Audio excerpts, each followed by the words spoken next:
बच्चों, आज हम लोग देखेंगे वो है हमारा trigonometric ratio of 0 degree and 90 degree. ये हमारा है पार्ट 5।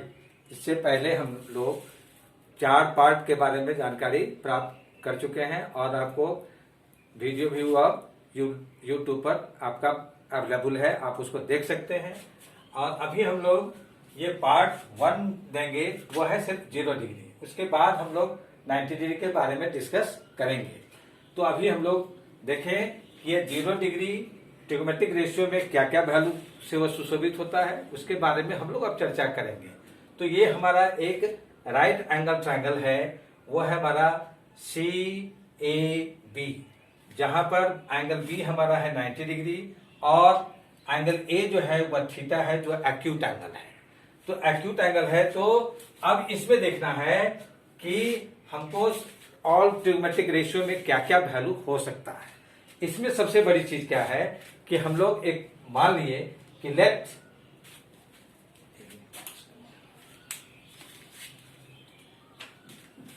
मान लीजिए कि यह एक राइट एंगल ट्रायंगल है और इसका एंगल B है 90 डिग्री और यह एक्यूट एंगल आपका थीटा है। अब इसमें दो बातें आती है। सबसे बड़ी बात आती है कि इस कंडीशन में हमारा साइन थीटा का वैल्यू क्या होगा, कॉस थीटा का वैल्यू क्या होगा और टैन थीटा का वैल्यू होगा। इस कंडीशन, ये जो कंडीशन हमारा है, तो इस कंडीशन में हमारा हो जाएगा sign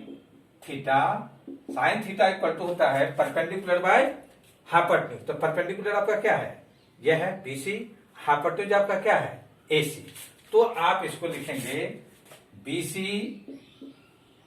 bye AC, perpendicular by hypotenuse. इसको परपेंडिकुलर बाय हाइपोटेन्यूज, ये आप इसको दे सकते हैं। ठीक इसी तरह से हम लोग cos थीटा को अगर निकालें तो cos थीटा हमारा क्या होगा, cos थीटा इक्वल टू हो जाएगा ये बेस अपॉन हाइपोटेन्यूज, यानी आधार बटे कर्व। तो बेस अपॉन हाइपोटेन्यूज तो क्या है आपका AB बाय AC, यानी इसको ले देंगे हम लोग बेस अपॉन हाइपोटेन्यूज। अब हम लोग tan थीटा के बारे में आवे, tan थीटा के बारे में आवे तो tan थीटा हमारा क्या होगा BC by AB, perpendicular by base, BC by AB, यानी परपेंडिकुलर बाय बेस। ये हम लोग पढ़ चुके हैं पहले। तो इस राइट एंगल ट्रायंगल के आधार पर हमारा ये साइन थीटा का वैल्यू हमारा ये आएगा, कॉस थीटा का वैल्यू हमारा ये आएगा और टैन थीटा का वैल्यू हमारा BC बाय AB आएगा। अब हमारे पास है केस, हमारे पास है यह कि अगर थीटा का वैल्यू धीरे धीरे अगर घटता हुआ 0 डिग्री के बराबर आ जाए तो इसको लिखेंगे इट इज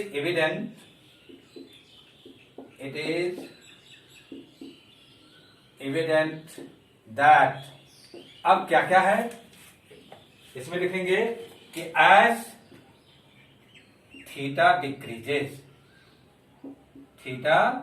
डिक्रीजेस, यानी अगर थीटा घटते जा रहा है, थीटा का मान अगर घटते जा रहा है, यानी that is theta tends to 0,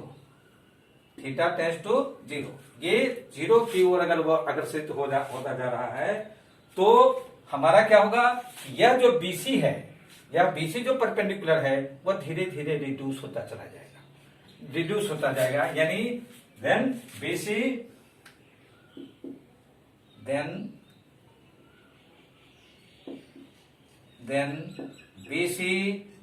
decreases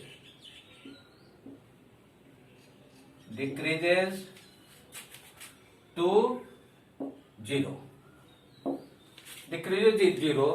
which means that is BC equal to 0। जब BC इक्वल टू आपका 0 हो गया तो उस कंडीशन में AC आपका AB के बराबर हो जाएगा।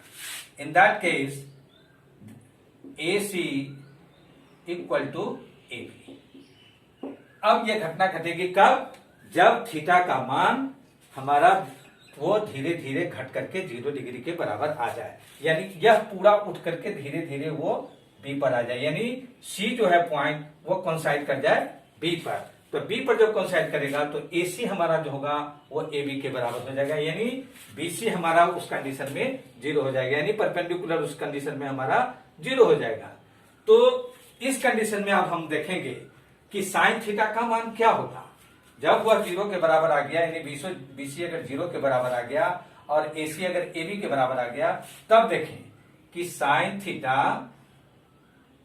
Sign 0 degree.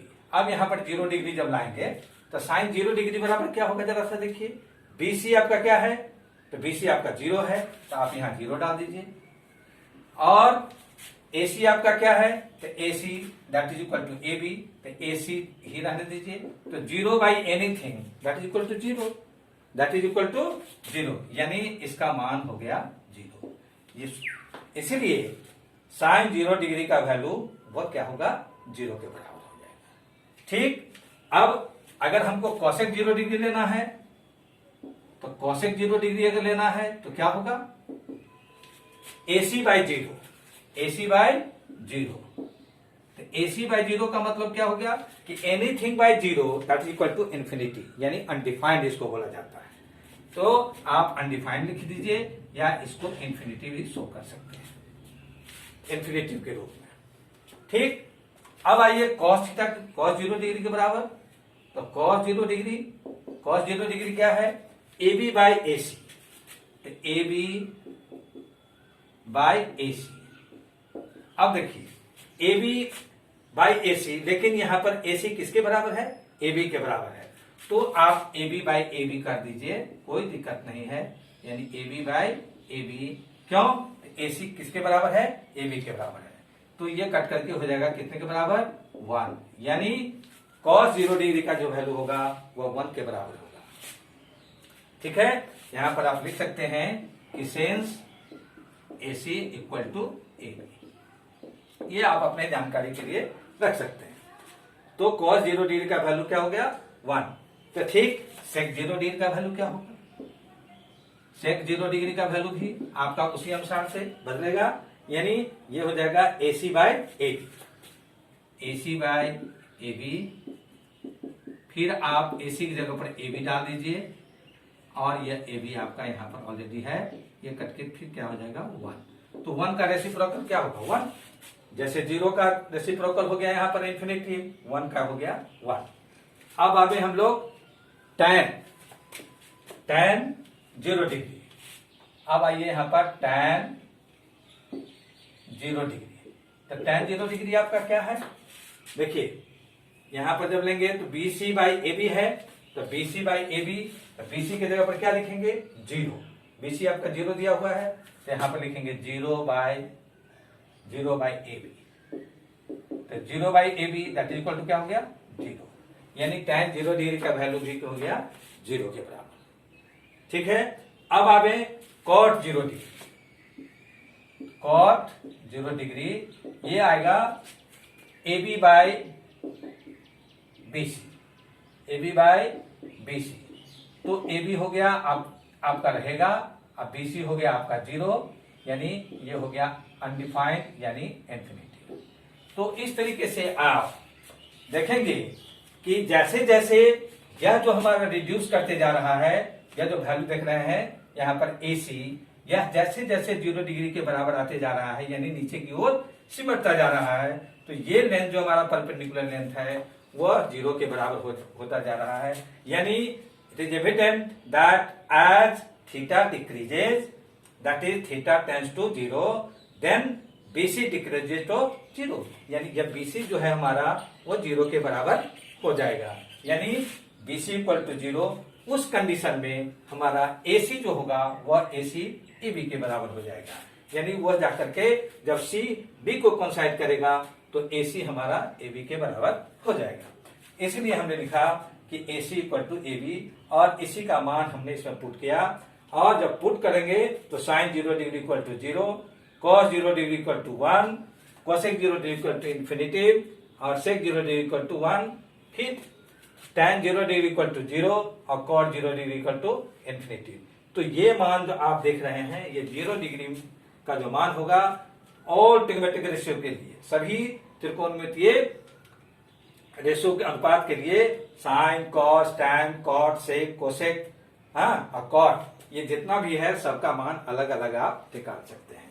तो ये आपका ट्रायंगल आपको जानकारी होनी चाहिए, तो बहुत आसानी से आपको यह वैल्यू आपको मिल जाएगा, तो आपको याद करने की भी जरूरत नहीं पड़ेगी।